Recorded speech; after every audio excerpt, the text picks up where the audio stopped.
Selamat malam para pemirsa. Perkenalkan, namaku Ade. Aku tinggal di kota yang sejuk dan indah ini. Bunga-bunga di taman bermekaran, indah menyegarkan pandangan. Kupu-kupu menari, bahagia sekali, seperti hatiku yang berseri-seri. Aku akan menceritakan kisah cintaku dengan Rika. Aku sekarang bekerja di salah satu perusahaan di kotaku ini. Aku tinggal di rumah yang sederhana, namun suasananya nampak indah dan asri.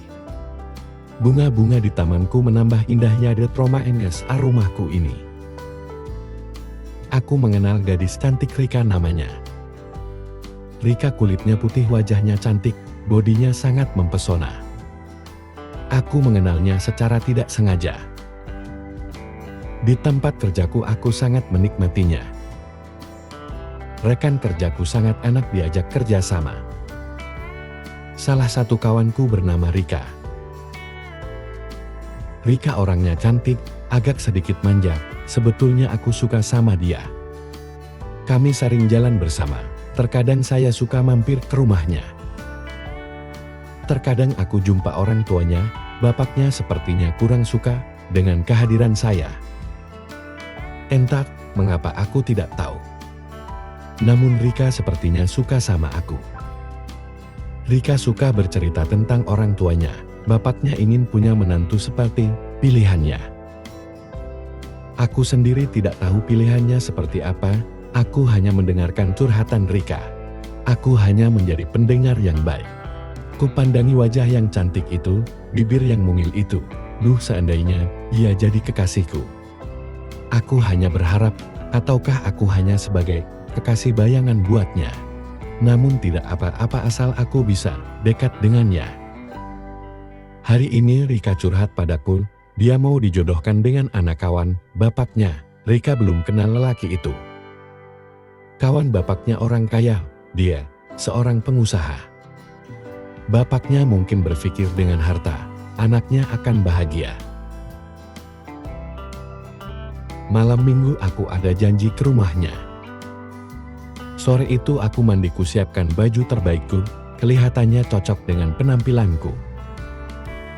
Parfum itu kusemprotkan di tubuhku, menjadi pelengkap penampilanku. Ku berharap ayah Rika mau menerimaku.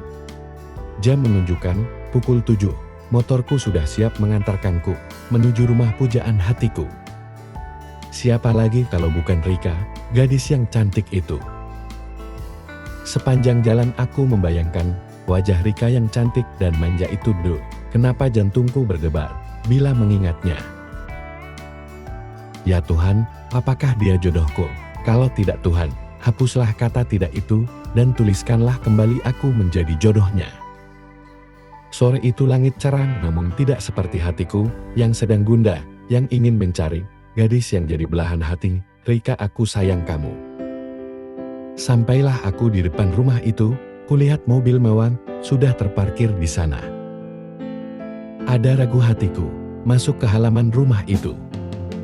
Aku yakin itu pasti teman ayah Rika.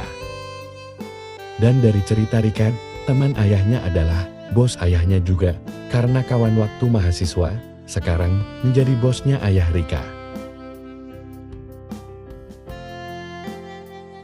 Namun aku memberanikan diri untuk melangkahkan kakiku mengetuk pintu rumah itu.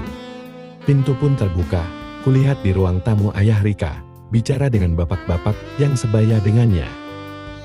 Di ujung kursi tamu warna merah itu, ada seorang pemuda serius, mendengarkan kedua orang tua itu berbicara. Terlihat juga ibu Rika berbincang-bincang dengan ibu-ibu di sebelahnya. Namun Rika hanya diam membisu, duduk di samping kiri ibunya. Yang membukakan pintu ternyata Mbok Darmi, asisten rumah tangga di rumah Rika. Mbok Darmi bilang padaku, "Mas, Rika dan orang tuanya masih ada tamu," kata ayah Rika. "Nanti saja mainnya, sekarang pulang dulu saja." Mbok Darmi menyatakan itu padaku. Duh, rasanya hatiku tersayat sembil. Lunglai kakiku menuju motorku, burung-burung malam, suaranya seolah mengejakku. Duh Gusti, sedihnya hatiku. Sepanjang jalan hatiku gundah, jiwaku melayang seperti debu dihembus angin malam. Sampailah aku di rumahku. Ku hempaskan tubuh lungai itu di pembaringanku. Wajah gadis pujaanku mengapa selalu ada dalam pikiranku, aku gundah. Ayam jantan mulai membangunkan sang mentari, sang rembulan kembali ke singgasananya, kembali sang surya melaksanakan tugasnya.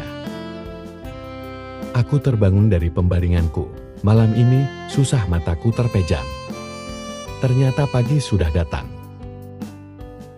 Hari ini hari Minggu, aku tidak kerja, aku duduk di teras rumah. Duduk di kursi tuaku, catnya mulai pudar dimakan usia. Secangkir kopi pahit menemaniku, sepahit hatiku yang gelisah. Tiba-tiba datang seseorang menghampiriku. Aku tahu siapa dia, ya dia Rika, gadis pujaanku. Kulihat muka Rika tidak seperti hari-hari kemarin dia nampak gundah gulana. Dari jauh dia tersenyum, senyumnya itu yang selalu membuatku rindu. Kami duduk di teras itu, Rika berkata padaku, "Edi, aku pingin ngobrol sama kamu." Namun di hatiku yang pilu ini berkata, pasti Rika akan bercerita calon suaminya. Ya, calon suaminya yang anak orang kaya itu, anak kawan bapaknya yang direktur itu. Hatiku belum terima, kesedihanku masih seperti tersayat sembilu. Aku yakin Rika akan memberi kabar tentang pernikahannya dengan anak bos itu. Dia datang hanya menambah luka di hatiku. Apakah dia tidak tahu, aku sangat menyayanginya. Rika pun berkata, "Teddy, bapakku kemarin setelah tamu itu pulang. Bapak mengatakan padaku bahwa kamu tidak boleh pacaran sama aku." Saya dalam hati sudah tahu itu, karena bapaknya tidak suka sama aku. Sudah berkali-kali aku apel ke rumahnya. Bapaknya sangat cuek dengan saya, terakhir aku malah disuruh pulang. "Ya aku tahu itu Ring," kataku, "aku tahu ayahmu tidak mau aku jadi pacarmu."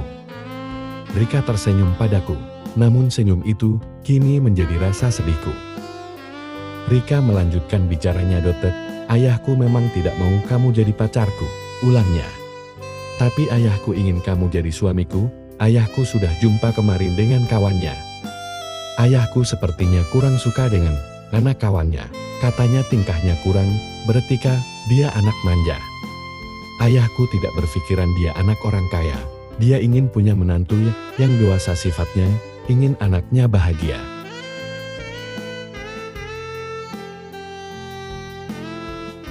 Ayahku menanyakan, "Kapan kamu meminangku?